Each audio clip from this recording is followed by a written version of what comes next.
বন্ধুরা, আজকে আমরা দেখব ধান গাছের পূর্ণাঙ্গ জীবনী। প্রথমে জমিকে চাষ করা হয়, সেটা মেশিনের সাহায্যে হোক, ট্রাক্টরের সাহায্যে অথবা গরুর সাহায্যে, গরুর হালের সাহায্যে বা পশুর সাহায্যে।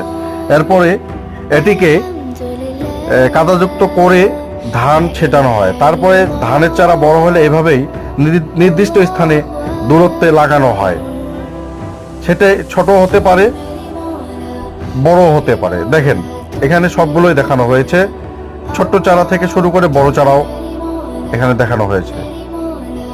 এই চারাটা অনেক বড়। হ্যাঁ, এরপরে জমিতে রশি টেনে এভাবেই পোকামাকড় মুক্ত করা হয়, কীটনাশক ছাড়া। তারপরে এই ধানগুলো বড় হয়েছে, বড় হওয়ার পরে পেকে গেলে এভাবেই কেটে